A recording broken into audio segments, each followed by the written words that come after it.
Olá, boa noite a todos, sejam muito bem-vindos. Aqui quem fala é a Cássio Ventura, estou muito contente de estar aqui com vocês. Hoje estamos recebendo um convidado que vai falar sobre um assunto muito interessante.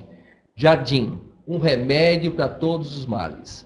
E quem é esse convidado? Raul Cánovas, que vai falar conosco. Ele é argentino, está há 42 anos no Brasil. Eu já não sei se ele fala um espanhol com sotaque português ou um português com sotaque espanhol. Mas vocês vão entendê-lo muito bem. Ele tem um conhecimento muito grande do assunto.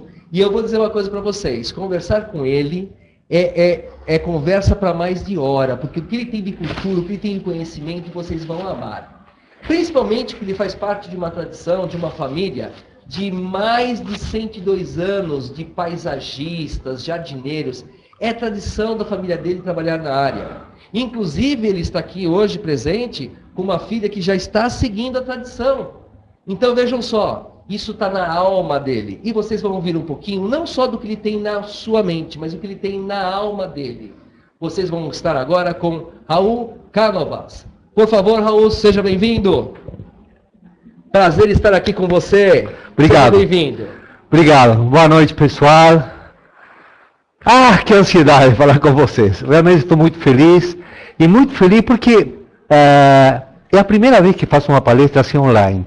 Então, a minha imaginação me mostra uma plateia gigantesca e como se cada pessoa tivesse uma bandeirinha na mão agitando. Eu vejo muitas bandeirinhas argentinas, eu vejo bandeirinhas do Paraguai, vejo bandeirinhas dos Estados Unidos, vejo bandeirinhas do Uruguai. Olha, é uma loucura. Assim como também vejo as bandeirinhas de tantos lugares do Brasil, do Paraná. Eu estou vendo bandeirinha de Fortaleza. É uma verdadeira loucura. Do centro-oeste de Cuiabá. Está muito bacana. E da Argentina, de Misiones, de Córdoba, muito de Buenos Aires. Realmente estou muito feliz de falar com você e de transmitir algo que é muito sentimento, porque normalmente o paisagista sempre se é identificado para falar de jardins, de como executar um jardim, de como planejar um jardim, de adubos, de plantas, mas eu queria falar hoje algo um pouco mais ligado ao sentimento. Por isso que escolhi esse tema, por isso que escolhi um remédio para todos os males. Mas olha só, se você é farmacêutico ou médico, você vai ter uma tremenda decepção, porque eu não vou dar nenhuma receita, vou falar dos remédios que nós precisamos para o nosso coração, para o nosso espírito. A gente sabe de que muitas das doenças normais surgem através do estresse. Eu sei, imagino, que muitos de vocês, talvez a maioria, talvez você que está me ouvindo, está numa grande cidade. Quando digo grandes cidades, são cidades já de mais de 200, 300 mil habitantes. Cidades concentradas, mas cidades com muitos prédios. Cidades que te obrigam a acordar muito mais cedo e voltar muito mais tarde. Por isso que eu falo desse estresse. Esse estresse que os médicos me falam, eu sou apenas um jardineiro metido ao paisagista, mas os médicos me dizem que isso pode originar até um tumor. Por isso que quero falar desse jardim, do jardim que cura todos os males. E olha só, com tantos anos de experiência, eu já me defrontei com tantos casos interessantes. Certa vez me procurou um casal. E eu tenho uma maneira de trabalhar que, antes de pensar em um projeto, antes de qualquer coisa, agir como se eu fosse um quadro em branco, onde meu futuro cliente vai escrever com sua mão, com sua velocidade, aquilo que sente, não aquilo que quer. Eu não curto isso quando me trazem um monte de recortes de revistas ou livros para ver o jardim. Eu quero fazer um jardim para ele. E certa vez aconteceu isso, apareceu um casal e começou a falar do jardim que eles sonhavam. Mas eu puxava para o outro lado, eu queria saber exatamente primeiro assim, o que eles queriam e por que queriam. A gente sempre tem que se perguntar o porquê e o para quê. A gente pode até abordar isso um pouco mais na frente, mas o porquê e o para quê é fundamental, porque a pessoa vem e diz, olha, eu quero fazer um jardim. Tudo bem, vamos fazer um jardim, mas por que você quer um jardim? Para que um jardim? Não é óbvio, não é você falar, é óbvio porque ele tem um terreno. Não, você pode cimentar o terreno e fica muito mais prático. Então essa conversa de pensar como vai ser esse jardim para alimentar os sentimentos é fundamental. E voltando a esse casal, aconteceu uma coisa muito interessante, porque eles me falavam de uma maneira ou de outra, contando histórias diferentes, de que o ano era uma coisa muito legal, era um casal feliz. Mas por algum motivo o inverno deles era muito forte. E quando eu falo isto, Parece interessante. O inverno, evidentemente, no hemisfério norte, ele transforma nossas emoções. Ele dá uma certa apatia, dá uma certa tristeza. E isso pode levar até a depressão profunda. Mas no Brasil, esse caso é muito diferente. Tirando regiões como São Joaquim, onde neva, o resto do país tem um clima muito agradável, poucas variantes de temperatura entre inverno e verão. Mas eles sentiam isso de uma maneira muito forte. Ele me confidenciava de que nesses meses de junho, julho, agosto, ele não se sentia muito à vontade na sua própria empresa. E ela, de alguma maneira, sentia uma melancolia diferente. Gozado que eles tinham 2 filhos, um menino e uma menina, pré-adolescentes. E eu quis falar com eles. E o que eu senti? Que, de alguma maneira, também nessas épocas, dava um baque. Dá um baque nos estudos, dá um baque sentimental. Agora, imagine só fazer um jardim tradicional com aquelas árvores que perdem folha exatamente nessa época, com flores brancas e azuis, que daria muito mais depressão. O que eu fiz? Inventei um jardim com folhas grandes, com árvores que florescessem muito no inverno, e especialmente com cores que aqueçam. Essas cores vermelho, laranja e amarelo levantam uma barbaridade. Eu não estou dizendo que eu curei alguém de alguma depressão, mas eu digo que são os temperos na vida que podem curar tudo isto. Isso realmente me parece fundamental. Essa margarida que vocês estão vendo agora na tela, esse grande sol amarelo rodeado de raios brancos, é um verdadeiro símbolo daquilo que nos faz sentir feliz. Isto, em essência, é tentar curar todos os males. É por aí que nós temos que caminhar. É por aí que o verdadeiro paisagista, ele vai ir além de seus conhecimentos botânicos. Ele vai ir no fundo da questão. Aí eu me pergunto, eu quero que vocês se perguntem isso comigo. Deixo um interrogante grande em vocês. Este interrogante que aparece agora, nessa pranchinha que vocês vão ver agora, é uma coisa que eu quero debater nos próximos, talvez, 2 ou 3 minutos, e que é todo um gancho com aquilo que nós estamos falando. Não sei como vocês veem isto, mas voltando a isso da cura, eu digo assim, por que acreditar nisto? Por que acreditar que o jardim pode curar todos os males? Eu acho que a resposta é tão simples, não precisamos filosofar. A resposta é porque nós precisamos ser felizes. A gente veio aqui, na Terra, para sermos felizes, não para sofrer. Essa felicidade está tão explicada em todas as filosofias, em todas as religiões. Vocês vejam que nas crenças judaico-cristãs, nós partimos de um paraíso e nos prometem voltar para o jardim do Éden. No shintoísmo, tem um espaço ajardinado para aqueles privilegiados que conseguiram, por seu comportamento aqui na Terra, voltar. Isso, no jardim árabe, tem o Al-Shana, que é um jardim tão fantástico, onde uma árvore única consegue dar todos os frutos. Isso existe, não apenas nas religiões, eu lembro que na mitologia egípcia, eles falam que do outro lado do Nilo, onde vão realmente os escolhidos, os eleitos, os papiros, aqueles juncos verdes tão bonitos, jamais ficam cor de palha. Eles sempre estão verdes. Isso que me parece um símbolo de entender por que a religião também, e em todo o planeta, em todas as tribos, ele pensa da mesma maneira. Até uma coisa engraçada, eu me lembro quando eu era criança, meu pai me falava muito do Jardim do Éden. Era uma maneira de me convencer a seguir os passos de paisagista. E eu lembro que muito criança, ele me falava das árvores, das flores, dos bichinhos correndo, das borboletas. E aí eu me lembro que eu perguntei para ele, eu estava muito inquieto, eu falei assim, mas pai, e quando chove, aonde que a gente vai? Você não está falando, não tem nenhum telhado. Ele falou, filho, no Jardim do Éden não chove. Ou seja, a umidade já nutre as plantas e fornece a elas de toda a energia necessária para elas florir. Eu falei assim, pai, mas e onde que a gente dorme? Não tem uma casa? Não, você não precisa de casa, a temperatura sempre é igual. E aí eu senti uma coisa estranha, mas como é que a gente coloca aí um aquecedor, um ventilador? Acho que naquela época não tinha nem ar-condicionado.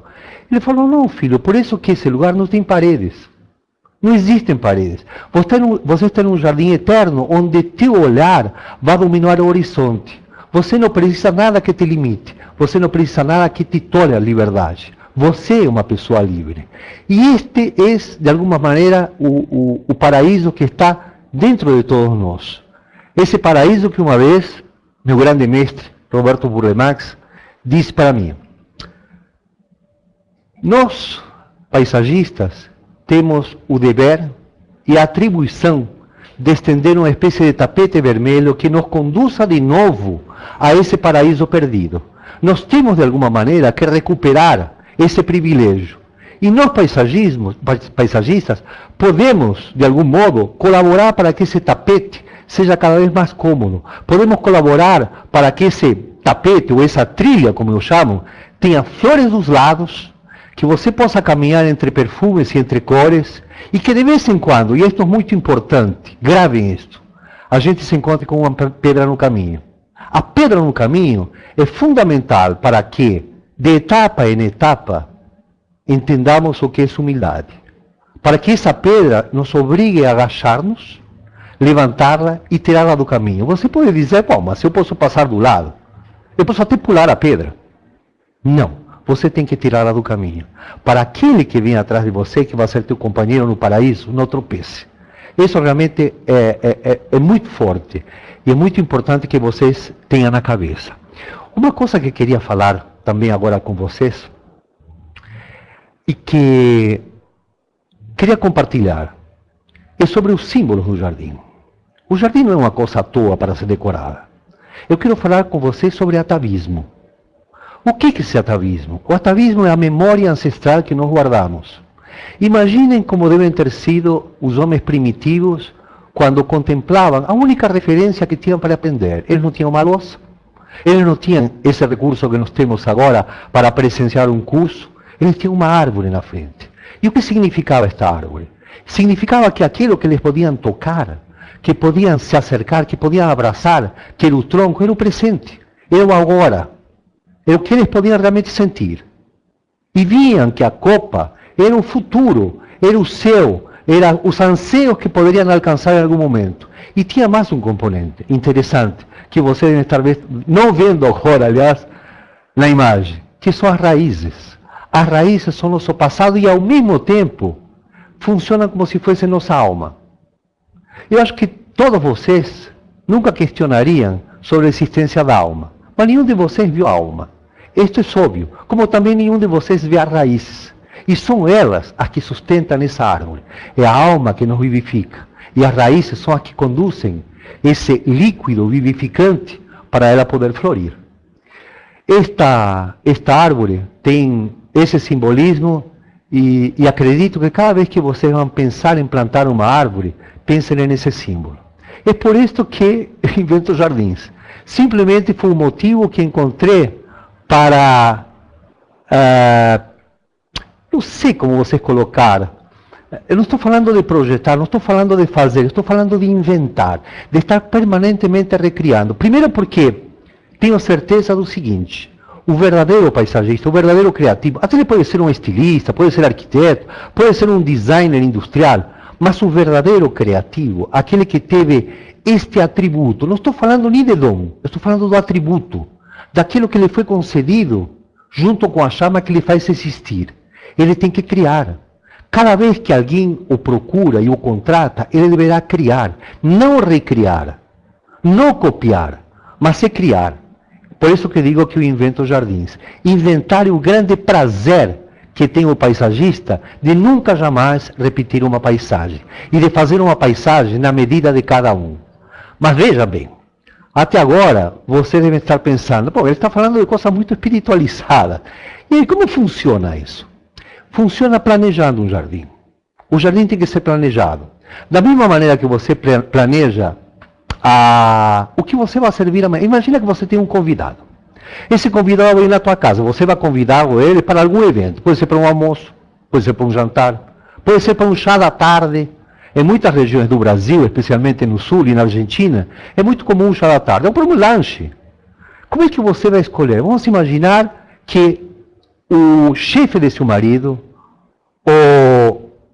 ou aquela pessoa que está em cima de sua mulher na empresa precise ser homenageado na sua casa. O que você faria? Não adianta você me dizer que você juntou um monte de receitas da internet. A primeira coisa, por que e para quê? Para onde você vai levar? Vai ser para um jantar? Vai ser para um almoço? Depois você vai pensar na receita. A receita é fácil, mas como você vai colocar isso na mesa?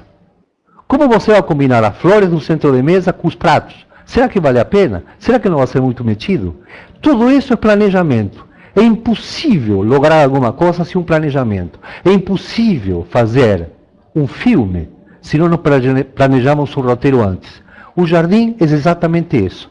É primeiro o planejamento, com toda humildade, na frente de um papel branco, como se fosse uma folha a ser escrita, eu vou sentar e vou tirar formas, sem nada que me inspire, a não ser todos os conhecimentos que fui acumulando na vida. É aí que vou colocar as cores, as formas. Eu não preciso de fotos de jardins.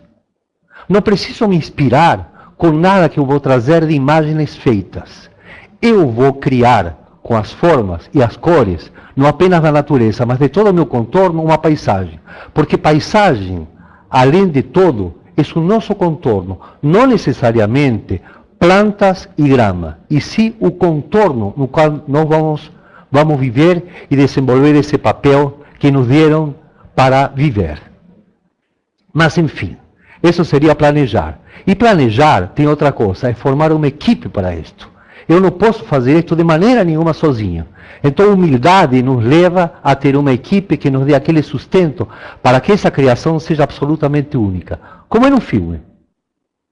E nesse planejamento, é claro que eu tenho que privilegiar o que seria o pilar do paisagismo. E o pilar, ou os pilares do paisagismo, sempre são as árvores. A árvore funciona algo assim como se fosse o espírito do lugar, aquilo que inspira a todo o resto a florar e colonizar esse espaço. E é claro que para isso, além de toda a poesia que nós colocamos, nós temos que entender. Esse ipê branco que vocês estão vendo agora na imagem, que é a Tabebuia roseoalba, ela é uma planta que tem as suas exigências. Ela tem seus anseios.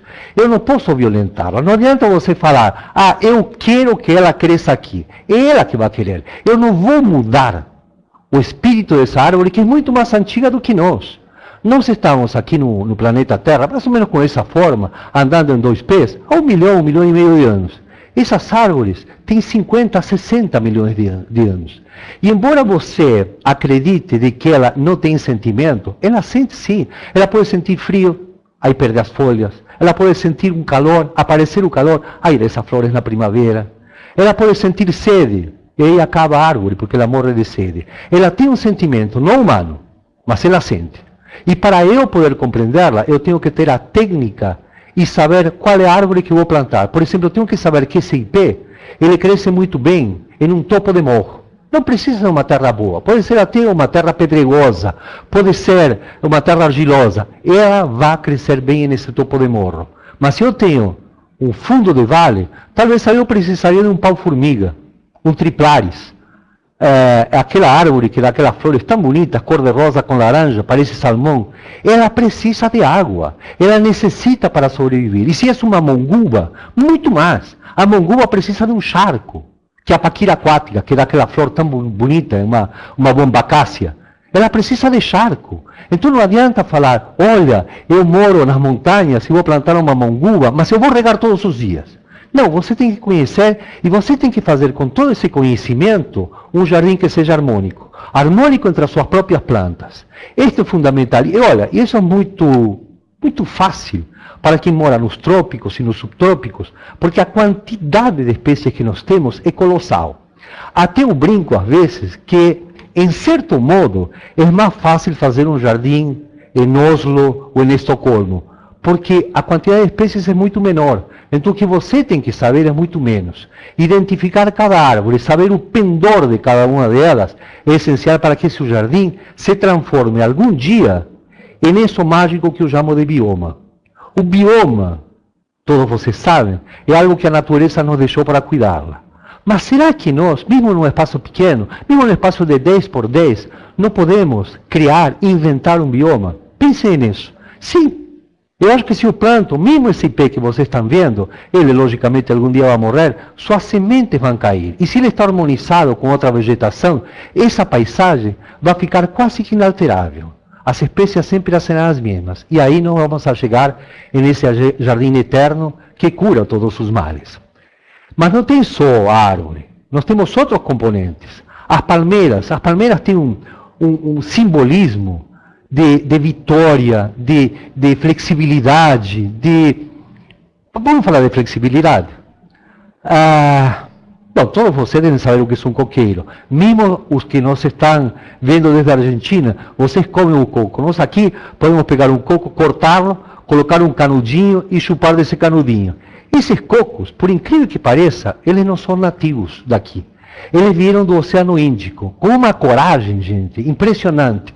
Eles caíam e rolavam por ladeiras até pegar uma corrente quente e se depositar na orla da América.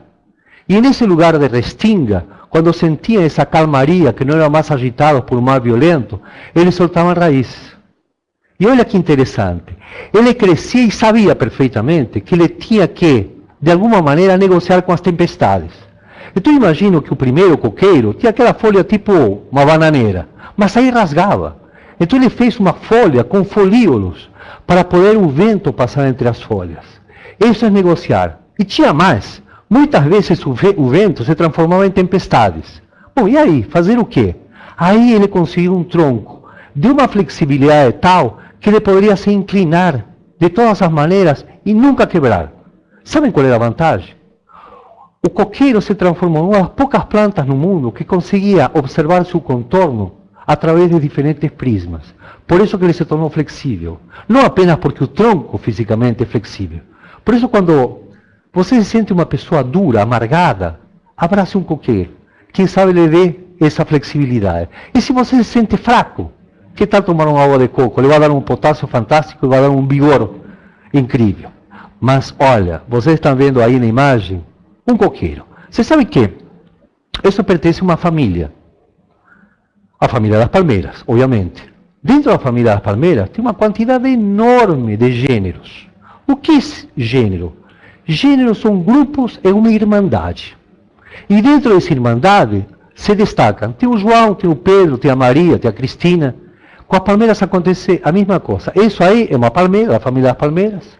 É uma liquala, ou seja, pertence à irmandade das liqualas. E uma liquala espinhosa, que é o nome e o sobrenome dela. E ela, mais uma vez, ela tem uma necessidade, tem uma vontade de viver. E isso que nós não podemos frustrar. Para conhecê-las, eu não estou dizendo de que você seja obrigada a conhecer todas as palmeiras, que hoje devem girar por torno de 3.000 a 3.500 palmeiras. Mas conhecer o essencial. Saber, por exemplo, que no Brasil nós temos uma riqueza fantástica. 27% de todas as palmeiras do mundo habitam o Brasil. Olha que loucura.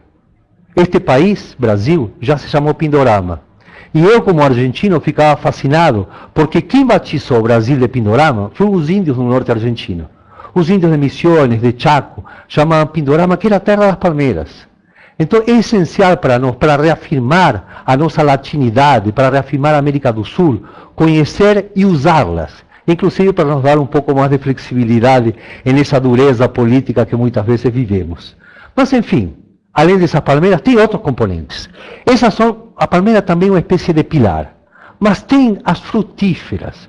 Olha o que é essa carambola maravilhosa. E maravilhosa por quê? Eu, pessoalmente, gosto de carambola, porque a carambola é uma árvore gringa, é uma fruta exótica, de fora, como eu. Mas ela se naturalizou de tal maneira brasileira que a maioria das pessoas pensam que a carambola é brasileira. Na realidade, a carambola foi trazida para o Brasil via França, ela vinha da Índia, mas passou pela França, e foi diretamente para Pernambuco. E entrou com o nome francês, que era carambolha. Mas não é só ela. A jaca não é brasileira, a própria banana não é brasileira. Este país incrível deu uma espécie de berço para que toda essa flora e essa fauna se desenvolvesse. E é muito importante considerar árvores frutíferas no jardim, exatamente porque hoje que falamos tanto em sustentabilidade, sentimos de que o jardim é muito diferente do que era antigamente. Meu pai, inclusive, que era paisagista, trabalhou muitos anos, fez jardins por toda a Argentina, ele sempre falava para mim, não, planta frutífera é para você colocar no pomar. O pomar tem que ter assim, um acesso desde a cozinha. Jamais na área social você planta uma frutífera. Olha como mudou. Hoje a frutífera, e especialmente a nossa frutífera tropical, que pode ser uma jabuticaba, pode ser uma pera do campo, pode ser um cambuí, são árvores lindíssimas que cumprem também um papel cenográfico. Ou seja, não apenas algo que seja para comer, mas algo também para deleitar nos seus próprios olhos. Porque jardim é isso, né? Jardim é isso que você vê, são cores. Encontramos o azul violento, como essa dicorissandra. Lembra que eu falei do tronco? É exatamente isso. A flor, o arbusto, é uma coisa que está na nossa escala, diferente da árvore que de repente cresce 40, 50 metros, floresce lá em cima e nós não conseguimos ver as flores. Não, esta flor está aí. Esta flor, inclusive, ela me diz, sem palavras, me corte, me leve para casa, me coloca isso num vaso para te alegrar. E não tenha medo de cortá-la, você está fortalecendo a planta. A planta gerou, como quem gera um filho, mas ela precisa, talvez, para juntar mais hormônios, mais forte, que lhe retire a flor, dessa maneira a flor não frutifica e ela volta a ter vigor. É interessantíssimo isso. Tudo isso vocês vão vendo, vai compondo o jardim. Esse jardim que nós iniciamos com IP, para colocar lá em cima, nós podemos ir nutrindo tudo isso com esse tipo de planta, com essa dicorissandra. Que me perdoem, eu não sei o nome popular. Isso que vocês estão vendo agora, é muito mais que uma trepadeira, uma enredadeira, como se fala na Argentina e no Paraguai e em outros países da América Latina. Para mim é o primeiro telhado. Imaginem como era o homem pré-histórico quando tentava se proteger do sol. Ele fazia isso, ele fazia um pergolado, e em cima desse pergolado começava a ser invadido por plantas, por flores, por lianas, por cipós, que através de trabalho, de seleção, isso foi se tornando também, além de uma proteção, algo esteticamente maravilhoso. Isso que vocês veem aí é uma mucuna venete, chamada de jade vermelha. É outra planta fantástica, que como as outras plantas, ela precisa de uma situação importante. Essa planta nasce espontaneamente no coração de Nova Guiné. Nova Guiné, vocês sabem, é uma ilha, né, com a parte litoral muito grande, mas tem um centro da ilha onde se formam profundos vales, onde o calor é intenso, a pressão atmosférica muito alta e a umidade elevadíssima. Então, não pensem em colocar essa trepadeira em um lugar onde o inverno é forte. Em um lugar, inclusive, onde a diferença de temperatura entre meio-dia e meia-noite é violenta. Ela gosta de poucas variantes de temperatura. E isso é importante para você ter esse visual fantástico e, quem sabe, usar esse lugar aí embaixo para fazer um tremendo de um churrasco. E as flores, gente? Bom, as flores não tem o que falar. Ou seja, quando você tem entrado em uma casa, e às vezes os paisagistas pecam por isso, porque querem uma planta resistente que dê flor sempre. Essa planta não existe. Não existe uma planta que esteja permanentemente dando filhos. É como uma mulher, ou seja, há um período entre o nascimento e a próxima gravidez que tem que ser respeitado. Então, por isso que às vezes usamos plantas sazonais, o que se chama de plantas de estação. A planta de estação sempre vai estar com flor, ela tem um ciclo muito rápido, a gente plantando elas pequenininhas, elas começam a florescer rapidamente. E o jardim elegante, eu quero advertir isso, não é encher o jardim de flores. O jardim tem pontos visuais importantes. Então, essa flor que vocês veem é para colocar na entrada, é para colocar perto do banco onde nós vamos sentar para ler. Isto é essa função da flor. E não só a flor. A outra planta que eu tenho uma emoção muito grande pelos temperos. Certa vez eu estava numa fazenda perto de Itapetininga, aqui no estado de São Paulo, e uma amiga minha, meio sem jeito, ela me levou para um lugar do jardim e falou, eu não queria te mostrar isso, porque todo o meu jardim você elogiou, está tão cuidado, esse lugar é meio abandonado, é um lugar onde guardo minhas ervas. E ela tinha com muito cuidado colocado uma cerquinha com uma portinha baixa, talvez para que as ervas não fugissem. E aí entramos. E realmente a primeira coisa que me chamou a atenção é que as flores eram quase inexistentes, e quando existiam eram pequenas demais. Que não existia nada exagerado em folhas, em troncos, eram ervas. Mas eu senti uma paz, um aconchego. E ela me diz, olha, talvez não sejam as mais bonitas, mas com certeza são aquelas que te propiciam saúde. Eu que falo do jardim que cura todos os males, eu não vou dar receita se já avisei isso, para você se curarem com alguma erva. Mas tê-la só por perto, você ter uma lavanda, você ter um alecrim, é uma garantia de você ter paz. É uma garantia, inclusive, de você afastar qualquer miasma, qualquer coisa negativa, qualquer coisa que te deixe aflito. Até coisas materiais. Quem tem o alecrim e faz uma fumaça com alecrim no meio de um churrasco, que na Argentina, talvez no Paraguai também chama de romero, dificilmente uma mosca vai chegar perto. E aí o churrasco vai ser muito melhor. Essa é a função das ervas. E tê-las em um vaso é uma coisa encantadora. Mas voltando a essa coisa do jardim que cura todos os males, e das ervas que eu estava falando, saúde, gente. Eu vou tomar uma aguinha porque senão isso aqui trava. Não sei se vocês sabem, mas a função do pajé, do bruxo da tribo, do curandeiro, não é exatamente curar, mas prevenir. Prevenir através dos ensinamentos para as pessoas serem felizes. O verdadeiro pajé cuida muito mais da alma e da evolução do ser humano. É aquele homem velho que até o próprio cacique consulta. Eu lembro de uma história dos pajés de uma nação na África, do Swahili, que quando as meninas da tribo tinham sua menarca, ou seja, sua primeira menstruação, ele uma vez por ano reunia todas as meninas e dava uma aula sobre agricultura, sobre como labrar a terra, sobre como colocar uma sementinha e que essa sementinha desse uma planta, e esta planta desse flores, e essas flores se transformam em frutos, e formar todo esse ciclo, né? No jardim cultivado para fornecer alimentos. Aí você vai falar para mim, o que tem a ver isso com o momento em que essa menina se transforma em mocinha? É que no último dia, no último minuto, o pajé falava para elas, vocês agora são como essas plantinhas, e vocês também podem dar frutos. Este é o trabalho do pajé. Este é o trabalho espiritual que o pajé faz. O de curar todos os males e os males do coração. Isso que é importante. E por fim, gente, as flores, né? Medicar o nosso espírito com as alegrias que florescem. Talvez com esses florzinhas que até parecem sorrisos e que estão olhando para vocês. Esta é a nossa verdadeira alegria. É o verdadeiro conforto. E, enfim, isso não é uma coisa nada difícil. É uma coisa que realmente nós temos que praticar. Mesmo porque o exercício de plantar permanentemente flores nos dá grande oportunidade de colocar as mãos na terra, de sentir vibrar.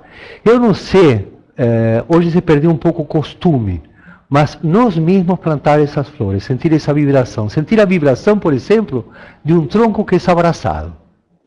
Olha, isso aí, uma vez me aconteceu uma coisa muito engraçada. Eu estava no Parque de Ibirapuera, que é um parque muito grande aqui em São Paulo, e estava fazendo um programa para a televisão junto com a Mauri Júnior. Há muitos anos. A Mauri Júnior, para quem não é daqui do Brasil, é um apresentador muito conhecido. E ele me disse, Raul, que tal você falar das energias das árvores? Bom, eu não sei qual foi o ibope do programa, eu sei qual foi o ibope presencial, porque se formou uma multidão de gente em torno da equipe que estava filmando e em torno de mim, para saber mais, para queriam perguntar. Eu me lembro que se aproximou uma senhora, né, e falou, olha, que bacana o que o senhor fala, sabe, eu há anos, eu moro aqui pertinho, mas há anos que venho aqui no Parque de Ibirapuera e sempre me abraço com aquela árvore que está lá. E falei, qual árvore? Ah, aquela que está lá.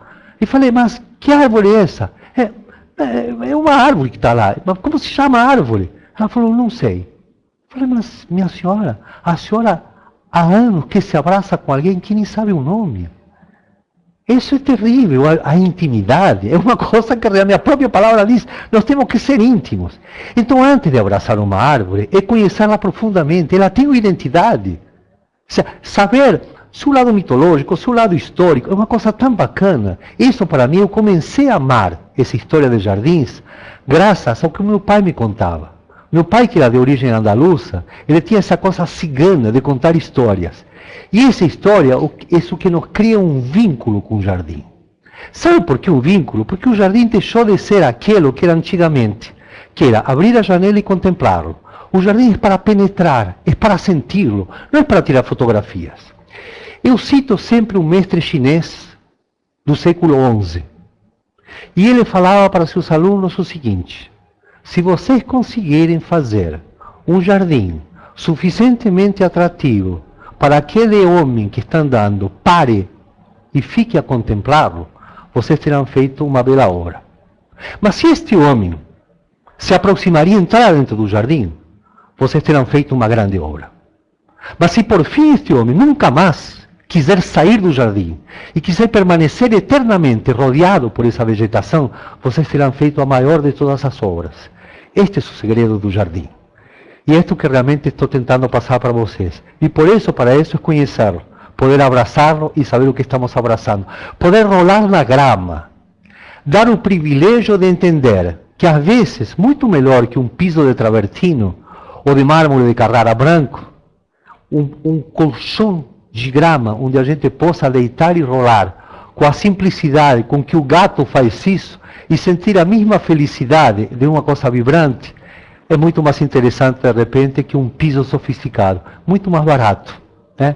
O jardim também é isso, é confiança no futuro, é ficar emocionado com essa barriga que vocês estão vendo, mas ficar emocionado também com a companhia desse homem. E olha, não sei porque agora me lembro, eu tenho um verdadeiro fascínio por essa, eu falei antes tribos, e falei tribos, estou me corrigindo, do Swahili na África. Os Swahili habitam em um vale, mais ou menos próximo do lago Vitória, para vocês sitiarem, que dá origem ao rio Nilo. Aí tem 3 montanhas muito grandes, a de todas o Kilimanjaro, que é a mais alta da África, inclusive, foram um vale muito rico, muito pródigo, e talvez por isso originou uma nação com uma estrutura tão forte. E contam que cada vez que nasce uma criança, no parto, o pai colhe a placenta, vai na mata, na floresta, faz um buraco, põe a placenta no fundo e planta uma palmeira. Sabe por quê? Porque o menino, quando começa a crescer, quando começa a andar, uns 2 anos de idade, o pai leva o menino para a floresta e fala: olha aqui, esse aqui é teu irmão vegetal. Quando você precisar de um bom confidente, de alguém que possa te ouvir sem te interromper, vem falar com essa palmeira. Isso é confiança no futuro, confiança no menino que vai crescer e confiança na palmeira que irá crescer junto com ele. Enfim, são coisas desse jardim que pode curar todos os males. E por fim, talvez o mais importante, cuidar desse jardim como se fosse um tesouro. Como se fosse um tesouro de verdade. Como esse pirata que está feliz aí, vocês têm que tomar assim, o cuidado de não fazer um buraco para enterrar um cofre. Talvez fazer um buraco para deixar com muita delicadeza as raízes de uma árvore que vai dar muito mais proveito que esse tesouro. Vai dar muito mais que as moedas de ouro, que sempre vão ser as mesmas. Ela irá crescer, fortalecer e te dar absolutamente felicidade. Enfim, de alguma maneira, esse é o jardim que cura todos os males. E agora que estamos chegando já no final de tudo isso, eu queria fazer um convite a vocês. No dia 22, 23 e 24, agora de fevereiro, eu vou estar ministrando um curso, não eu sozinho, porque senão nem vocês aguentariam, nem eu suportaria tantas horas, porque são 20 horas. Né? E vou estar junto com 10 especialistas fantásticos, cada um na sua área. Em algumas áreas muito fortes, como mercado, gerenciamento de obra, pisos drenantes. Vai ser uma coisa muito interessante para, de alguma maneira, fechar um conceito e para quem já trabalha com jardim, para quem projeta, para quem executa, ou quem faz manutenção de jardim, ter ferramentas fortes para continuar a pesquisa. A gente não pretende pegar vocês que estão aqui no terreno e colocá-los no primeiro andar, mas sim mostrar a escada para subir tudo isso. É isso que nós queremos.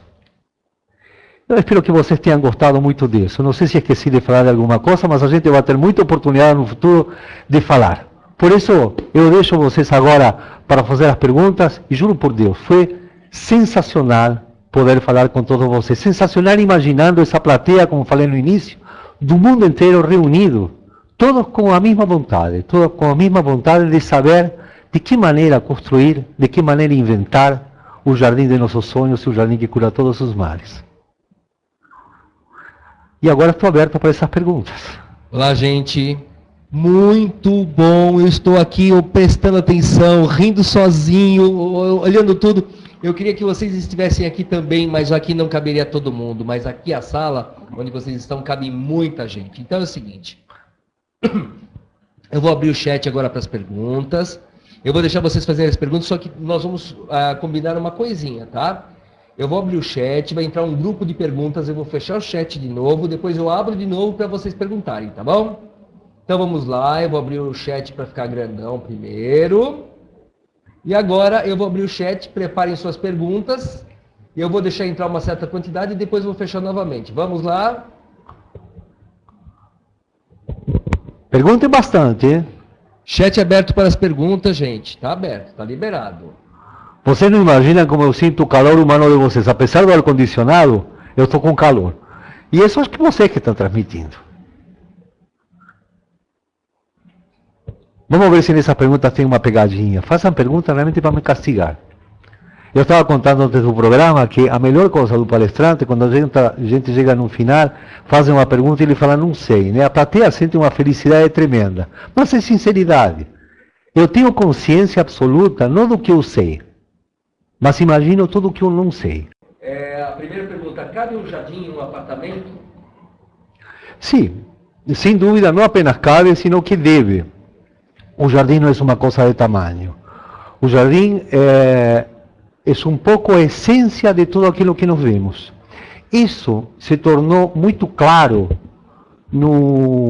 nas velhas práticas shintoístas no Japão. O que eles faziam? Eles traziam a paisagem para perto. É por isso que eles criaram o bonsai. Um bonsai, para você ter, é uma coisa assim de 2 palmos por 1 palmo e ter uma árvore frondosa na tua frente. Então você perfeitamente pode e deve ter um apartamento ou planta companheira. É mais, te digo. É mais. E isso é uma coisa maluquíssima. A própria NASA pesquisou que o grande problema das naves espaciais era a falta de verde. Então a NASA é um dos grandes pesquisadores em vários tipos de plantas que eliminam metaldeído, enxofre, uma série de produtos químicos que são emanados das próprias máquinas que nós usamos aqui.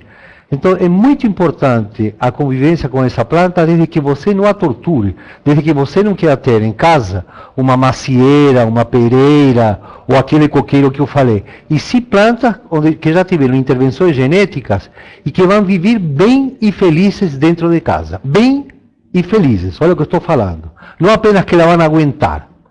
Planta não nasceu para aguentar. Nós que podemos aguentar marido, aguentar mulher, aguentar cunhado, mas planta não aguenta, ela não sabe disso. A Bruna Carvalho pergunta, qual erva que espanta mosca em churrasco, que eu perdi essa parte? Então, uma das plantas que é fantasticamente inseticida e que serve para uma série de coisas é o alecrim. Os rosmarinos officinalis, como os botânicos classificaram, e que na Argentina se chama de romero. É uma planta que habitualmente cresce no Mediterrâneo, e rosmarinos porque é brisa do mar. Não? Ela, com essa brisa do mar, que ela fica mais atarracada, fica com seus óleos essenciais mais concentrados, e com essa maneira pode aromatizar melhor. É base de muitas comidas, Grécia toda, o carneiro leva alecrim. E o alecrim, uma coisa curiosa, na época do meio do Renascimento francês, era muito comum, no século XVII, plantar perto dos dormitórios, do lado de fora, né, no jardim do lado de fora, plantar uma sebe de alecrim, mas deixando uma trilha muito estreita, de maneira que eu pudesse sair de pijama, de camisola, sei lá, e poder agitar, né? Eu fazia assim com as mãos, e agitando, batendo no alecrim, e o alecrim ia soltando essa essência. E diziam que dessa maneira eu estava acrescentando vida, de que eu estava vivificando minha existência. E com as moscas, voltando às moscas, que é o que você me perguntou, se você, ao lado de uma churrasqueira, você amarrar alecrim e jogar um foguinho para que solte uma fumaça, ele realmente espanta moscas. Se você amarrar o alecrim, olha, eu só aprendi com um grande amigo meu cozinheiro. Você está fazendo uma paella ou uma outra comida numa panela que tem aquela salsa, e você amarrar na salsa o alecrim, o vapor da comida junto com o alecrim, para quem acredita um pouco em esoterismo, ele vai limpar de todos os miasmas o ambiente e vai deixá-lo limpinho e gostoso. A Márcia falou parabéns, Raul, pela palestra. Tá? A Obrigado. Fabiana, como adaptar esse jardim em centros urbanos? Sim, olha, essa é uma ótima pergunta. Eu te agradeço muito a pergunta, porque hoje em dia é minha grande luta é tentar minimizar a frieza do concreto, do aço e do vidro nas cidades. E até sinto, e queria falar um pouco disso, houve um momento, e isso foi em 1906, quando levantaram o primeiro arranha-céus em Nova York, a pessoa dava risada e pensava que isso ia cair. Como realmente se manteve em pé, isso deu origem a cidades extremamente aglomeradas, congestionadas, com prédios altíssimos, que geravam muitos carros. Então nós vivimos em permanentes congestionamentos. E esse é um problema tipicamente da América Latina. Eu vindo para aqui, eu estou com minha prima aqui do lado, e estava falando exatamente isso, que surpreende, para quem já foi para a Holanda uma vez, eu fiquei extremamente surpreso em Amsterdã, de ver uma capital silenciosa, com muita circulação de bicicletas, e depois saber de que a Holanda tem uma das maiores concentrações de habitantes por quilômetro quadrado. São quase 400 habitantes por quilômetro quadrado. Enquanto que o Brasil, com essa enorme, com essa vasta área continental, se não me engano, tem 20, 21 ou 22 habitantes por quilômetro quadrado. A Argentina tem 14. Bolívia tem menos de 10. Então, por que nós temos cidades congestionadas em Santa Cruz de la Sierra, em Córdoba, aqui, por exemplo, em lugares assim inacreditáveis? A última vez que estive em Salvador, era um verdadeiro inferno a hora do rush. Então, é aí que entra o paisagista para minimizar, especialmente esse peso que te agobia. Imaginem vocês se todas as avenidas tivessem árvores para minimizar a ação do sol, para inclusive controlar um pouco, não apenas a poluição atmosférica, mas a poluição auditiva. A gente sabe que sebes bem construídas, com 10 metros de largura, podem inclusive minimizar os efeitos de um concerto de rock. Mas aí entra o que falei antes, ou seja, é muito importante conhecer essa técnica, porque não é qualquer árvore que vai suportar a poluição de uma avenida onde correm por dia milhares e milhares de carros. E é isso aí que entra a técnica que é fundamental para que esta árvore não apenas aguente, não apenas resista, e sim que seja indiferente a tudo isso. Em cima disso, somos muitos que nós pesquisamos em cima de árvores que podem ser indiferentes, como o caso do jatobá, que é uma madeira super nobre e que é literalmente indiferente. Há muitas árvores que eu pessoalmente acompanho em lugares de origem e que vejo que nas cidades se comportam muito bem. Então a missão do paisagista é sempre trabalhar junto com o urbanista e com o arquiteto para suavizar um pouco essa selva urbana cor cinza que nós temos e colocar umas pitadas de verde. É possível sim, com o esforço de todos vocês. Raul, prepare-se que essa pergunta é forte. Tassiana pergunta, como fazer um jardim para pessoas ricas de dinheiro e pobres de sensibilidade? Que loucura, né? Ai, que pergunta. Bom, você sabe que uma vez em uma palestra eu fiz uma coisa muito parecida, porque eu falava que o jardim, o paisagista, a missão do paisagista é realizar os sonhos do cliente. E aí alguém me perguntou, mas com este sonho uma coisa complicada como isso, né? Vem um novo rico e te pede um jardim que não tem nada a ver. Aqui no Brasil é muito comum usar uma tuia que é conhecida como kaizuka.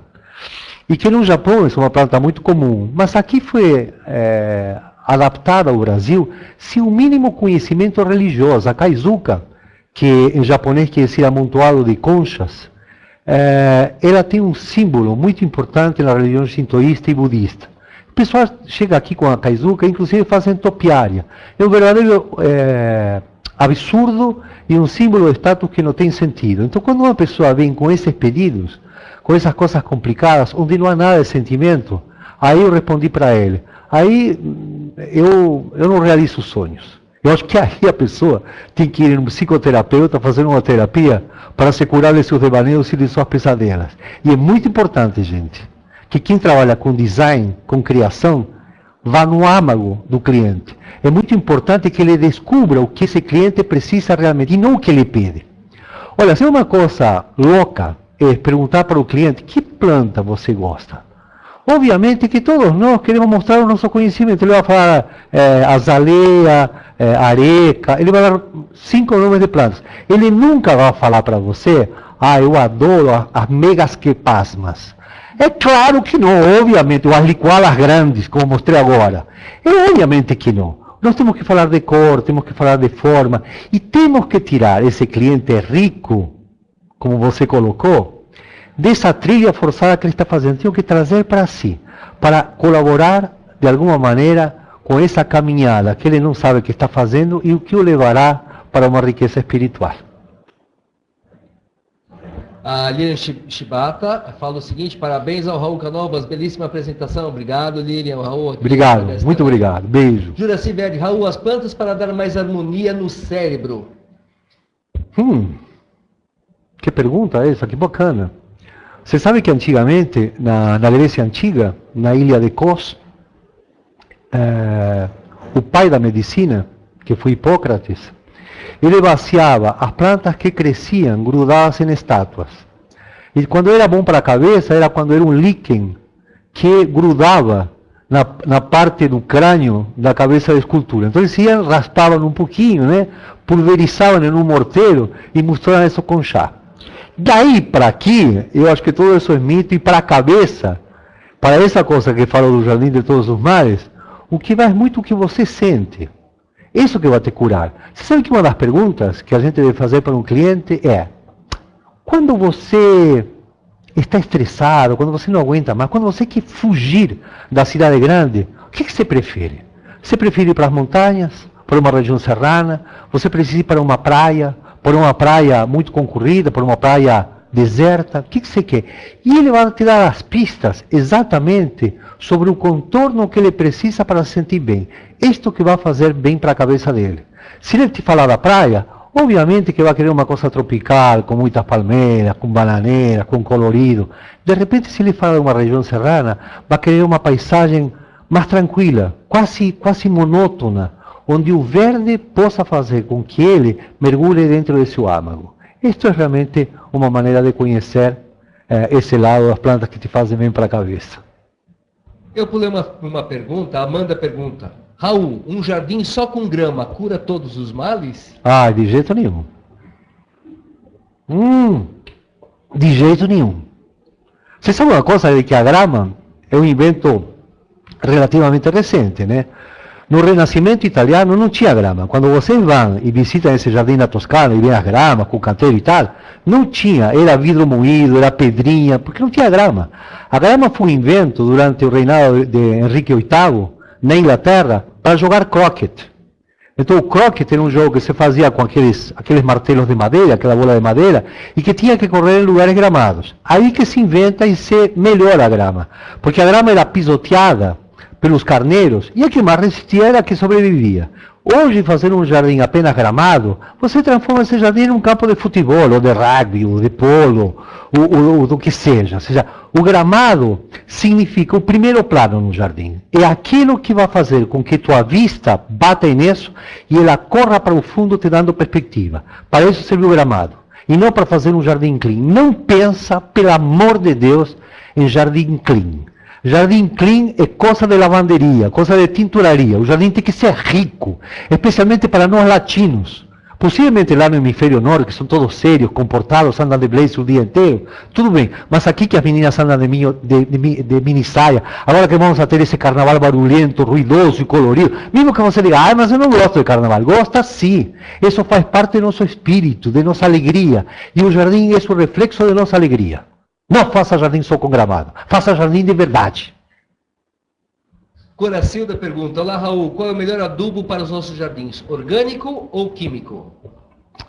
Olha, essa é uma pergunta também muito delicada, né? E agora com toda essa coisa de naturalismo, o pessoal só fala de adubos orgânicos. Não é bem por aí. Eu acho que você tem que nutrir o solo, deixar esse solo, quando você tem um solo envelhecido, você tem que nutri-lo com matéria orgânica. Se as áreas são muito grandes, você tem adubação verde, ou seja, você, por exemplo, semeia feijão guandu, depois você dá uma arada, ali vem incorporada, vai dar nitrogênio, você pode colocar esterco, se você tem um recurso para isso e está próximo de lojas de insumos, você pode colocar torta de mamona, farinha de osso, mas toma cuidado, porque nem sempre isso, e dependendo da região, vai dar um equilíbrio nutricional. Se você tem um jardim em lugares tropicais com muita umidade, possivelmente essa adubação possa trazer fungos. Então aí você vai ter auxílios com salitre do Chile, com ureia, com sulfato de amônio. Isso tudo depende muito da acidez do solo. Então o ideal não é simplesmente colocar adubo. Colocar adubo, qualquer adubo, é como você entrar na farmácia, ficar olhando para a prateleira e falar, ai que bacana, gostei desse aí, você me dá 3, e você começa a tomar porque acha que vai te fazer bem. Até uma simples vitamina, você tem que ir antes no médico, fazer um bom análise de sangue, falar, está faltando zinco, está faltando ferro.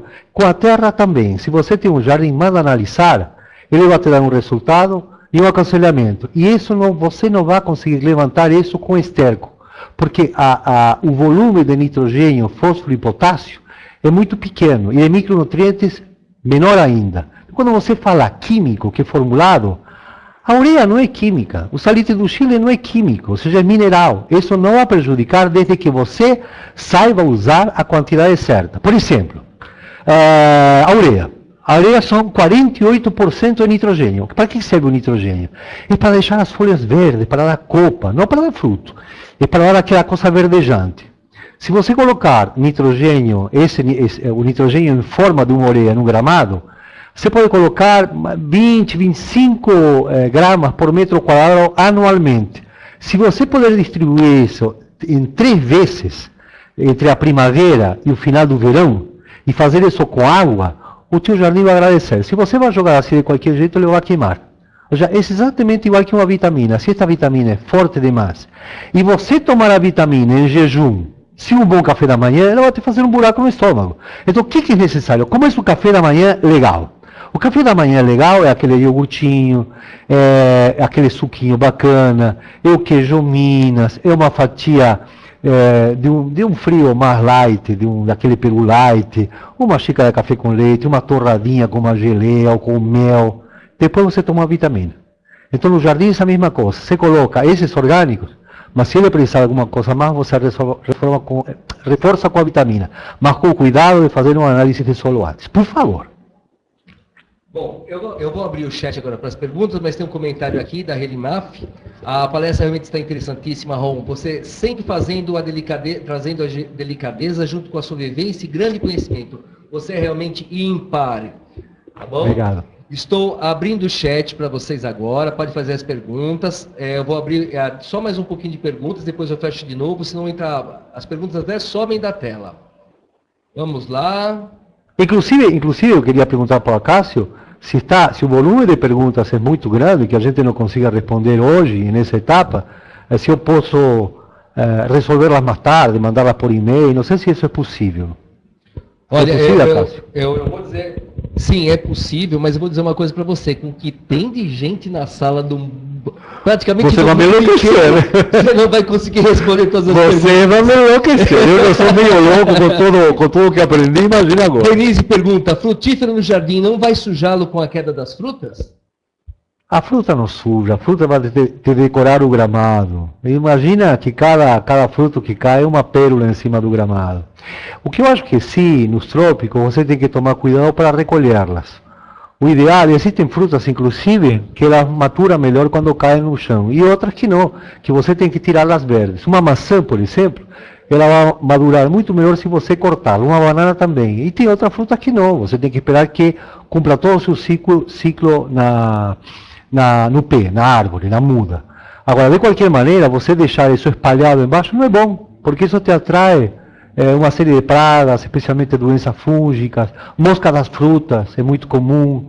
Então, você não deixar isso, muita gente acha, inclusive, que ela cai, né, e vai apodrecendo e que isso é adubo. Não é verdade. Ou seja, a matéria orgânica, ela precisa descansar, precisa curtir, para aí sim se tornar um fertilizante. Mas não pensa, flor, fruta, quando cai no gramado, não suja não, pelo contrário, ela te alegra a alma. Comentário da Marina Rosseiro: graças a um grande carinho da Argentina, compartilhamos essa emoção pela construção do jardim. Cacá Brasil pergunta: qual a importância de conversarmos com as plantas? Bom, não sei se a importância de conversar é uma coisa grande, mas ouvi-las é muito melhor, né? Porque conversar, você, eu, qualquer um, senta por um banquinho e começa a falar. Longe de um psiquiatra, né? Porque aí é complicado, né? Aí de repente você tem um problema, como você vai justificar de que você não tem loucura? Mas muito melhor, agora falando sério, é você ouvi-las. Você sabe, quando eu tinha meus 14, 15 anos, meu pai começou a me dar as coisas mais simples para fazer, né? E em Buenos Aires é muito comum as sacadas, aquilo que os argentinos chamamos de balcones, e colocar plantas, colocar flores e tal. Então ele me dava essas jardineiras para fazer. Mas o meu receio era sempre usar uma planta de sol na sombra, uma planta de sombra no sol, uma planta que não gostasse de vento, de repente expor demais. E meu pai falava aí, mas o que você quer saber? Não, eu preciso primeiro estudar para ver o que cada planta precisa. Você não precisa estudar, você precisa ouvir a planta. Você precisa verla e compreendê-la. E isto é fato. Quando você começa a mergulhar nesse mundo, você vai sentir que cada planta vai te dar uma expressão. Você vai descobrir, por exemplo, que toda planta de folha cinzenta, ou praticamente toda, porque sempre existem exceções, ela precisa de sol e precisa de um inverno frio. Perceba isso. Então, se você plantar em Manaus, por exemplo, uma gasanha ou uma lavanda, ela vai apodrecer. Então, isso é aprender a ouvi-las. Se você senta e você fala, o que você gostaria? Ela vai te passando essa mensagem. De qualquer maneira, eu acho que as plantas passam energia. E que conversar com elas não tem nada de mal. Eu acho que é legal. Você acordar de manhã e molhar tua samambaia e você falar alguma coisa com ela, acho muito bacana. Acho muito legal. E acho, inclusive, isso uma prova até de humildade. Nós que temos o reino mineral, vegetal, animal, e nós homens, às vezes nos consideramos acima de tudo isso. E não é verdade. Eu acho que nós estamos aqui, nesse mundo, de alguma maneira como chega o tenor e a soprano, para dar a área final. Mas quem montou o palco, quem fez a cenografia, foi uma equipe tremenda, senão eles não cantariam. Então, cada tanto você falar com a planta, me parece super bacana. Obrigado pela pergunta. Agora um comentário de Caroline Watanabe. Boa noite, Raul. Adorei suas colocações, muito reflexivas. Obrigado, Carolina. Pergunta de Liliane Correia Bertoldi. Os viveiros de plantas geralmente cultivam as mesmas espécies de plantas e muitas vezes são as plantas da moda. Como fazer um jardim que respeite as características naturais das plantas, seu bioma? Olha, isto é uma meia-verdade. Eu lembro que até uns 10 anos atrás, e isso de uma longa conversa regada com bons chopes, com meus amigos paisagistas. Se há uma coisa que eu realmente cultivei bem, é a amizade com todos os paisagistas do Brasil. Realmente me dou muito bem e eles me ajudam muito nessas filosofias, nessas loucuras. E descobrimos, sim, que cada vez se cultivava mais. Não sei em que cidade você mora, mas eu posso te garantir de que São Paulo, Buenos Aires, eu estive recentemente em Buenos Aires, estive em La Plata, há uma variedade enorme de plantas. E se você, na hora de projetar, você já procura teus fornecedores, o que hoje é muito fácil, porque você tem internet, você tem um celular. Você procura esses fornecedores, para saber o que eles estão cultivando, você vai ficar surpresa. Existem dessas, que eu chamo assim, quase 1000 espécies com poder ornamental, com poder cenográfico aqui no Brasil. Praticamente todas são cultivadas por algum viveiro. E aí que você tem que formar a rede. Ou seja, a grande riqueza do paisagista é saber a tua equipe de apoio, saber o teu fornecedor. É como cozinheiro. Não adianta ele querer fazer uma receita com camarão, por exemplo, um bom camarão na moranga, se ele não sabe quem tem a melhor moranga e quem fornece o melhor camarão. Então você também tem que partir para essa trilha. Você tem que saber quem é que vai te dar essa matéria-prima para o teu jardim. E aí que forma essa rede. Eu, por exemplo, 15, 20 anos atrás não tinha isso. Há uma história até cômica que eu sempre conto. Eu estava fazendo o jardim, acho que posso falar, né? Não estamos sendo um TV aberta, estava fazendo o jardim da Xerox, perto do Rio de Janeiro. E o projeto era do Roberto Burle Marx. E o que foi pedido era de fazer na parte de trás, fora de toda a parte cenográfica da frente, na parte de trás era uma coleção fantástica de árvores. Era praticamente um jardim botânico. E na época era muito difícil, imagina, sem internet e sem um celular, eu tinha que esperar esse produtor que estava no campo voltar para casa para jantar, para eu ligar para ele e falar, o senhor tem, sei lá, paineira? Às vezes acontecia isso, né? Eu ligava e falava, não, ele não voltou ainda. Aí quando eu ligava de novo, eu falava, não, ele já foi a dormir. Isso era uma loucura.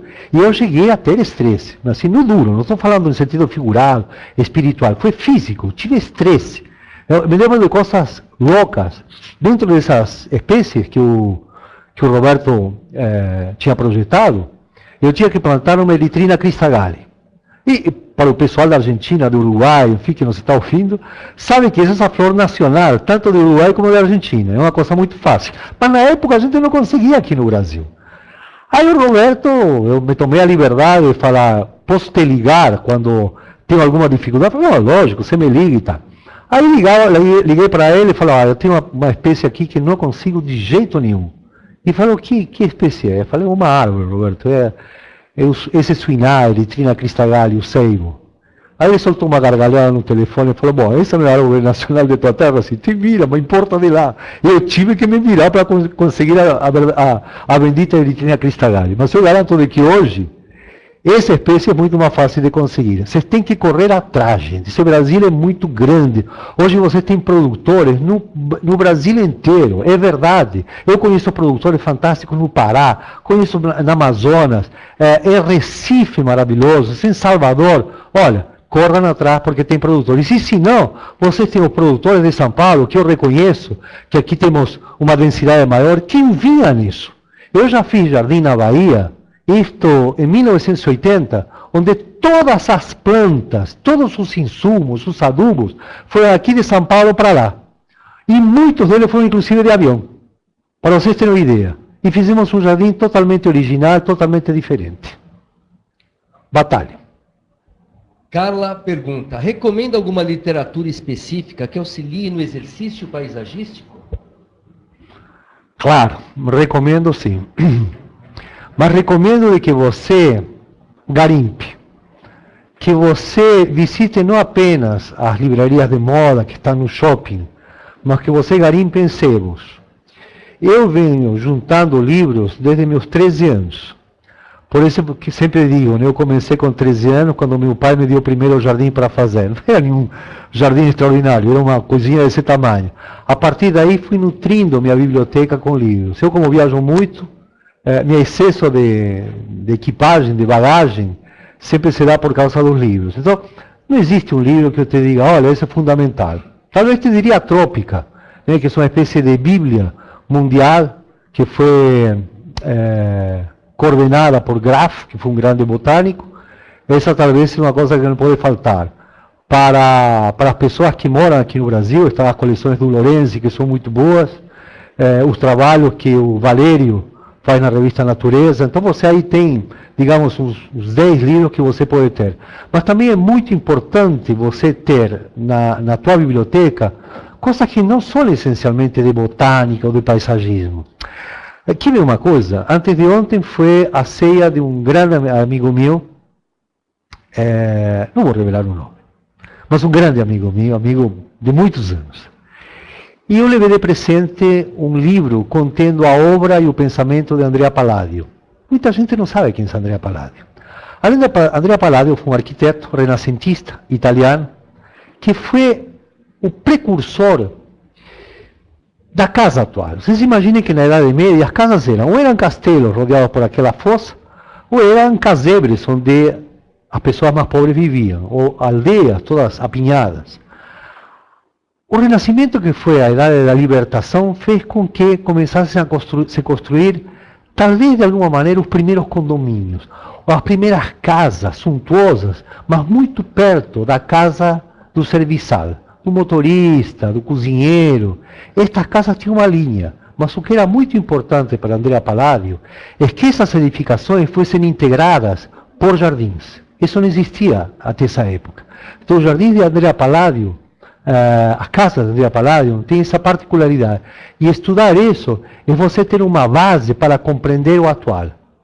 Não se faz um jardim sem ter uma cultura histórica. Não se faz um jardim sem entender o aspecto sociológico. Não se faz um jardim sem compreender o momento político. Vocês têm que entender que vocês estão fazendo uma coisa não para lançar uma coleção para os próximos 6 meses, que com todo respeito, acho que o trabalho do estilista é muito sério, mas o paisagista trabalha para um futuro muito longo.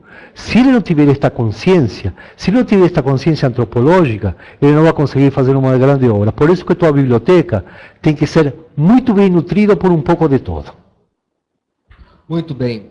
Tassiana pergunta, aqui em Fortaleza venta muito, poucas árvores suportam. Quais as melhores árvores para suportar o vento lá em Fortaleza, Raul? Bom, primeiro eu quero te dizer de que não usa essa palavra suportar. Eu acho que eu te diria assim, quais são as plantas que gostam de vento? Quais são as plantas que na orla marítima se beneficiam com a brisa carregada de iodo? Aí sim vou te responder. Ou seja, a árvore não tem que suportar, não tem que aguentar. E você tem uma flora nativa no Ceará muito importante, não apenas na faixa litorânea, como também na Caatinga. É só pesquisar, eu te convidaria, seria muito fácil agora te dar uma relação enorme de árvores, mas eu te convidaria a você procurar. Hoje você tem até sites, tem blogs, eu escrevo em 2 blogs, um deve ser o Jardim Cor e outro o Jardim das Ideias, onde dou toda essa relação de árvores. O que é importante é você não trazer plantas de outro bioma. Você tem uma Mata Atlântica muito rica, e você interferir, trazendo plantas de fora, não apenas você vai forçar essa essência exótica a se comportar da maneira cearense de viver, sino que você não vai ter um bom resultado. Eu acho que você tem que procurar coisas dentro do seu bioma por uma coisa muito importante, que me dá muito medo. Eu tenho ido muito para o Nordeste. E eu, por exemplo, diferencio sim o Nordeste. Às vezes na região Centro-Sul, Sul, acho que todo o resto é a mesma coisa. E para mim há muita diferença entre falar Fortaleza ou João Pessoa, ou Natal, por exemplo, você falou de vento, Natal tem mais vento ainda. Há diferença, mas a diferença está muito mais de que na característica do sotaque, está muito mais para o contorno, para a vegetação. Quando você planta espécies exóticas, você está poluindo essa paisagem, você está prejudicando esse panorama. Então, use plantas da região. Imagina a decepção que você teria se um dia você disse, olha, eu vou cumprir o grande sonho da minha vida, eu vou para a Suíça. Suíça, por exemplo, Suíça. Aí você chega no aeroporto, né, um aeroporto qualquer, chega em Genebra, por exemplo, e você sai do aeroporto para pegar um táxi, imaginando que você vai ver aquelas montanhas nevadas, aqueles pinheiros. E não, o que te espera aí é uma avenida onde o paisagista, para mostrar todo o seu conhecimento, plantou assim uma fileira de palmeiras imperiais.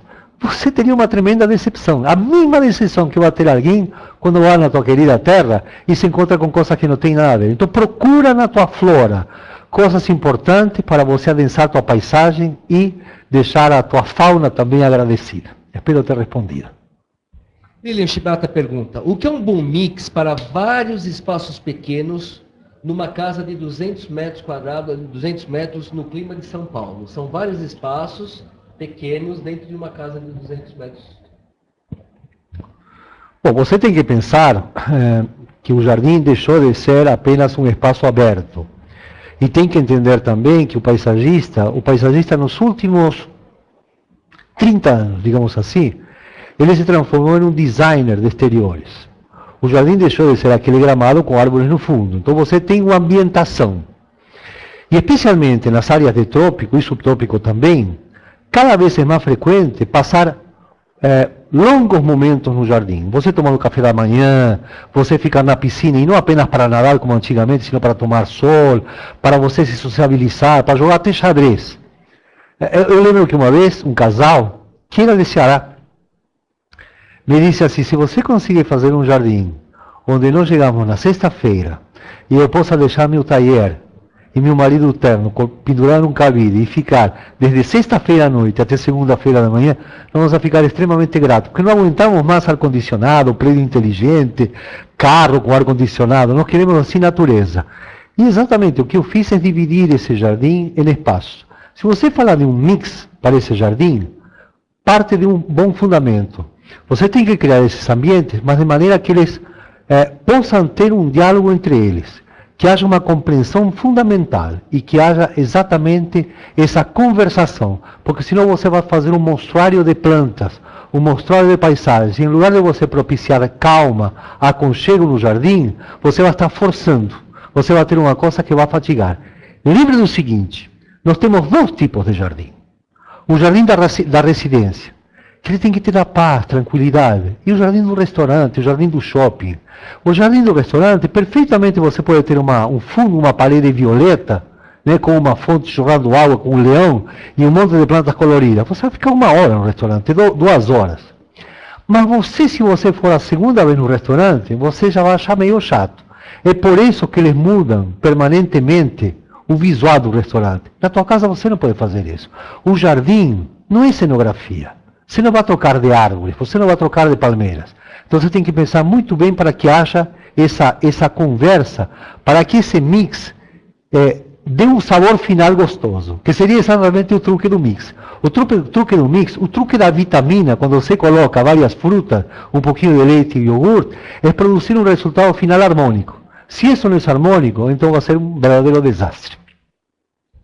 Raul, é uma pergunta bem diferente.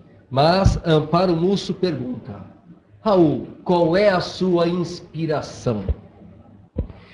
Não, eu acho que é uma pergunta bacana, né? Eu acho que o mais importante que um criativo pode passar é sua inspiração. E eu tenho alguns gurus como criativos, algumas pessoas que me inspiraram e me inspiram muito.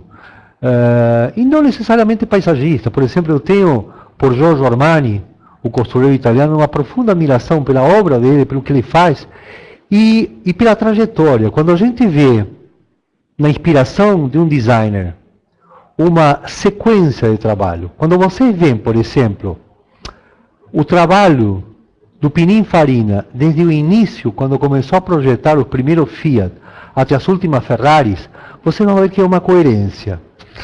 Inspiração era exatamente o que falava antes. Se você saber, primeiro, ter uma consciência muito precisa e histórica daquilo que já foi.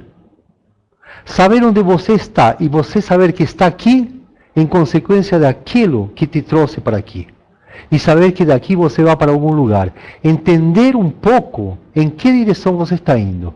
Aí que você vai encontrar a inspiração. Sabe que eu me lembro, muitos anos atrás, eu tinha um escritório aqui em São Paulo e eu estava muito perto de um grande shopping que tinha acabado de inaugurar. Eu tinha um sócio naquela época. E ele achava gozado que depois de muitas horas na prancheta, eu ficava muito cansado, ele falava: vou dar uma volta no shopping. E hoje não sou muito de shopping, mas naquela época, era um início, tá? Eu vou no shopping. Ele falou: mas o que você vai fazer no shopping? Eu falei: eu vou me inspirar. Mas no shopping não tem jardim. Falava para ele: mas não é o jardim que te inspira, são as cores, são as formas, é a riqueza, né, de elementos que você tem. Você pode encontrar inspiração até andando dentro de um supermercado. Você quer uma coisa? É comum isso. Se você prestar atenção, quando entra uma criança de, sei lá, 4, 5, 6 anos de idade, entra com a mãe no supermercado, ela fica possessa, ela quer ver tudo, quer tocar tudo, ela fica alucinada. Quando chega no caixa, está fazendo a fila, normalmente ela chora, está incomodada. Por quê? Porque foi um bombardeio inspirativo tão grande de cores e de formas que não conseguiu processar. Chega um momento que isso cansa. Então, o que você vai se inspirar exatamente com o teu contorno verdadeiro. Não é viajando. Não é você pegando um avião e indo para Paris. O que pode te ajudar em uma viagem, que pode te inspirar, é saber como essa gente se comporta com esse futuro, com esse presente e com aquilo que aconteceu. Por isso que eu propicio muitas viagens, por isso que agora estamos indo para a Espanha, para Portugal, mas não para copiar estilos, sino para entender a forma de vida dos humanos. Muito bem. Eu vou responder essas perguntas, depois vou dar uma abridinha mais para algumas poucas perguntas, tá? E daí nós vamos encerrar, mas ainda dá para fazer a sua perguntinha. Viviane Moreno pergunta. Primeiramente ela comenta: Raul, obrigada por suas palavras, achei interessantíssimo. O provérbio que citou sobre o homem que observa o jardim, gostaria muito de ouvir novamente, por favor. Obrigado. O homem que? Observa o jardim. Do homem que observa. Não, eu estava falando desse mestre chinês do século XI. Primeiro eu tenho que fazer um esclarecimento sobre o paisagismo na China e posteriormente o paisagismo no Japão. Na China, naquela época, o jardim tinha muito mais uma missão religiosa, né? Uma das coisas era você ver o que acontecia na Terra, não deixava de ser um reflexo do que acontecia no céu. Por isso vocês tinham o Zhangjiaqiang, e quando as nuvens passavam pelo rio, era uma maneira de tentar entender como podíamos construir um paraíso aqui. E esses mestres paisagistas eram, antes de mais nada, pintores e poetas. Eu, quando cito esse mestre chinês, era uma poesia viva, dessa maneira que ele ensinava a seus discípulos.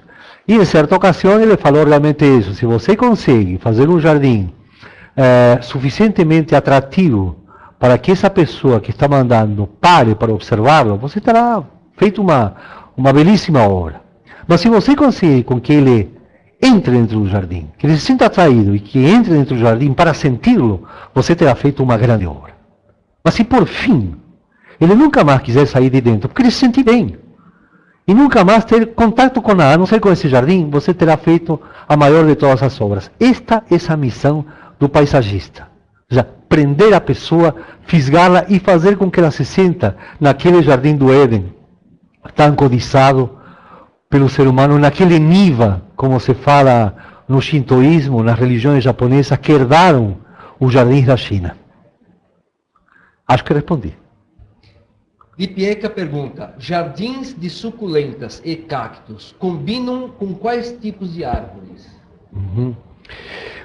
Bom, normalmente as suculentas e as cactáceas são de regiões áridas, desérticas, onde a variante de temperatura é muito alta, não de inverno para verão, e sim durante 12 horas. Quanto mais desértica a região, mais é a variante de temperatura. É por isso que, por exemplo, em Tumbuktu, na África, no norte da África, a temperatura na sombra chegou a ser registrada mais de 60 graus. E a noite cai vertiginosamente. E é por isso também de que plantas não resistem. Você vai encontrar nos oásis plantas que resistem muito, que são as tamareiras, que precisam no oásis, né? No oásis exatamente porque tem água aí, mas a cabeça da palmeira vive permanentemente no fogo, como o árabe fala. Então ela suporta o frio da noite e o fogo do sol. Então quando você vai fazer um jardim de cactos, se inspire sempre com as árvores da caatinga, as árvores do deserto, com árvores inclusive que ficam escultóricas sem dar folhas, ou seja, praticamente não dão folhas. Isto que vai te dar um jardim de cactos, tomando sempre o cuidado para que ele harmonize também com capins que trabalham em lugares secos e onde você possa armar grupos, né, com isso, para não ser uma coisa triste. Eu acho que o jardim, o cactus em si, precisa ser muito bem harmonizado, porque senão você está trabalhando com uma criatura que sempre está te dizendo: sai de perto, né? eu te coloco um espinho, se chegar de perto eu te espeto.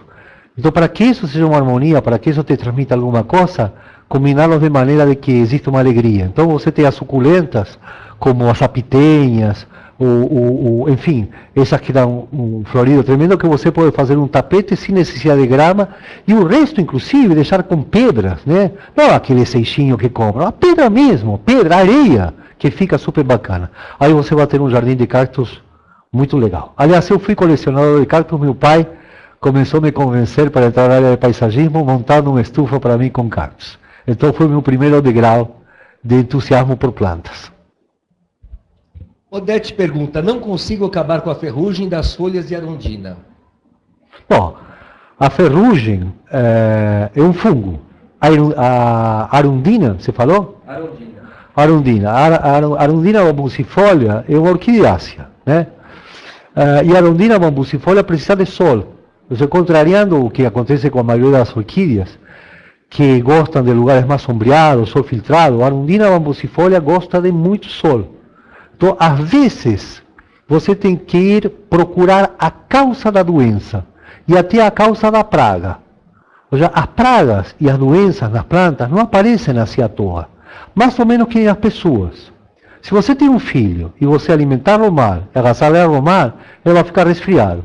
Então não adianta que o médico chegue e te diga, olha, tem que dar um xarope para tosse e uma aspirina para baixar a febre. O que você tem que fazer é tratar a causa. Então, se você tem uma arundina com ferrugem, leva ela para o sol. Se mesmo assim você não acaba com a ferrugem, você pode usar um sulfato, né? Sulfato de cobre é ideal, 3 pulverizações com uma frequência de cada 10 a 15 dias entre uma e outra, procurando sempre fazer isso longe dos raios solares e longe do vento. Luciano da Silva Cruz pergunta, existe alguma outra planta que espante mosquitos? Se sabe que, dizem que sim, mas eu moro em um lugar perto de uma represa aqui em São Paulo, onde de vez em quando aparecem nuvens de mosquitos. Existem capins, como citronela, que teoricamente afugentam. Agora, a minha experiência, minha casa é uma casa toda feita com material de demolição, e além da iluminação de velas, iluminação elétrica também tem, não sou tão primitivo, eu tenho esses lampiões de filme de cowboy. E nesses lampiões, a vezes eu coloco óleo de citronela para espantá-los. Eu gosto muito de jantar fora, na hora dos pernilongos. Eu posso te garantir uma coisa, por mais que coloco 3 ou 4 lampiões, queimando óleo de citronela, os bandidos vêm e me mordem. Então, às vezes, a melhor planta é passar de leve um repelente que vai ajudar muito melhor. Essas plantas, de repente, queimando, elas solucionam, mas em lugar onde tem muito pernilongo, você não combate. E não esqueça que o pernilongo também é um polinizador, né?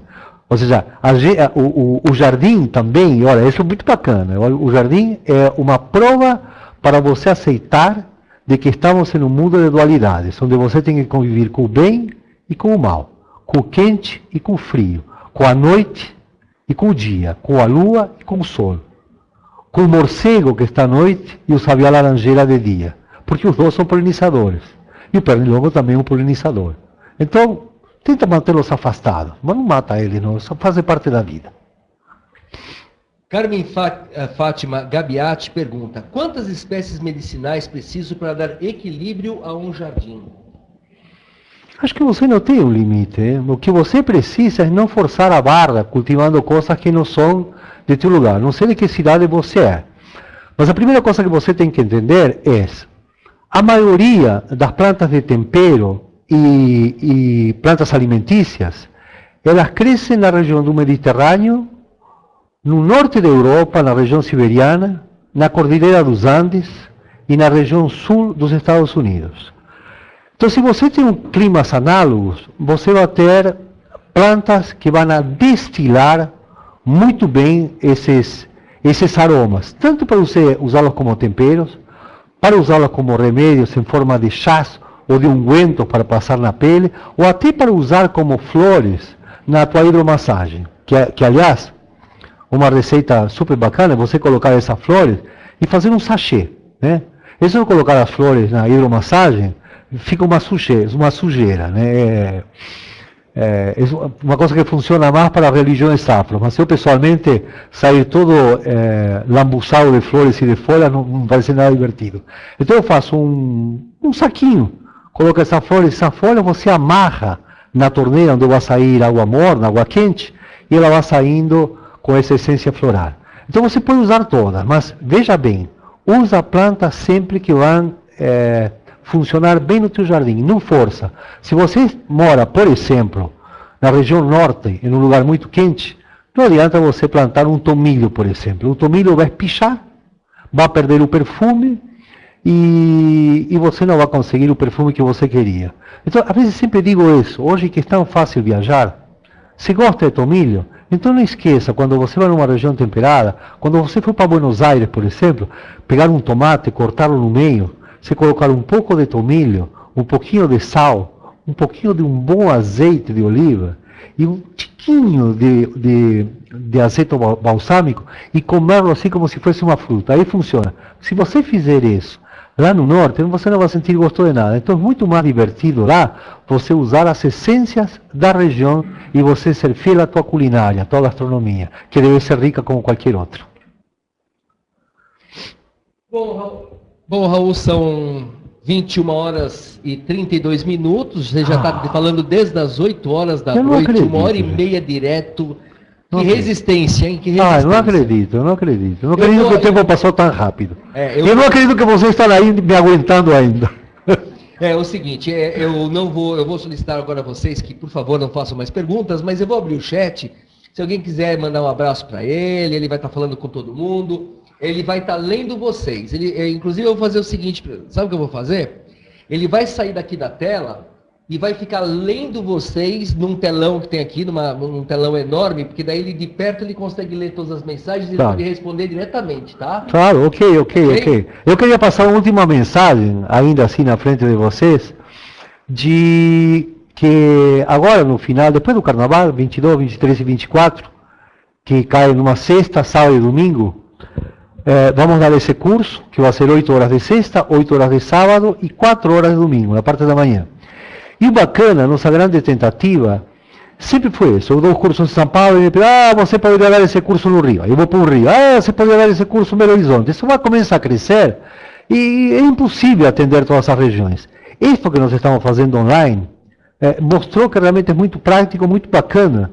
E esse curso vai ser tanto presencial como online, com todas as ferramentas que você possa imaginar. Até provinha, vai ter provinha. E a provinha vai ser online também. Sem pegadinha, provinha. A gente vai falar, eu vou falar, os professores vão falar, e no final de cada período, no final da sexta, no final do sábado, no final do domingo, vão fazer uma provinha, e aí você vai ganhar um certificado digital com a aprovação do curso. Eu acho que é muito bacana. Olha, eu fico emocionado, mas de verdade, eu fico emocionado. Eu tenho um caro amigo, eu estou aqui com minhas assistentes na minha frente, que não me deixaria mentir. Quando fomos no escritório dele, ele tinha um escritório bacanérrimo, fora de São Paulo, e atrás dele tinha todos os diplomas que ele ganhou na vida, de formação e tal. E o diploma que eu dei para ele num curso está no lugar de destaque. Eu falei, eu não merecia tanto assim. Então esse diploma, eu acho que é muito válido fazer um curso, não um curso comigo, mas um curso que é gerenciado por mim. Além do que eu vou falar, o grande triunfo desse curso, gente, é que vocês vão conhecer muitas das pessoas que se tornaram meus consultores, meus amigos de coração e que me auxiliam muito nesses projetos, que falei inicialmente com vocês. É impossível você sair com uma câmera e fazer um filme. Quando você termina o filme e você vê todos esses créditos no final, esse é o grande triunfo do diretor de cinema. Talvez o paisagista seja o diretor, mas é realmente esse grupo que vai fazer a iluminação, a câmera, a cenografia, o vestiário, que vai fazer com que esse filme, que vai durar 2 horas, você aguente o filme até o final. O Jardim é da mesma maneira. Por isso que espero vocês daqui a 15 dias. Vai ser uma coisa muito agradável, muito bacana, e espero por vocês. Vamos iniciar uma série de trabalhos online que esperamos de verdade, com a Cássio, alastrar isso para o mundo inteiro e até fazer com que o pessoal lá no hemisfério norte, na Europa, morram de inveja de nossos jardins cariocas, cearenses, gaúchos e argentinos. Raul, eu não vou conseguir ler tudo que estão falando, não. Tem um Ai, monte de gente meu mandando Deus. abraço, Ai, beijos, meu Deus. abraço caliente, cálido. Então, por favor, deixa um grande abraço para todos aqui, porque eu Obrigado, não consigo ler. lindo. Agora, se você quiser Obrigado, conseguir ler, mas tá indo tão obrigado. rápido. Obrigado. A sala ainda está bastante Então, cheia. eu saio da câmera, vou lá para ler? É isso? Pode ir lá para ler se você Tá quiser. bom. Beijo, beijo até a próxima. Beijo até daqui 15 dias. Espero por você, não anda bancada.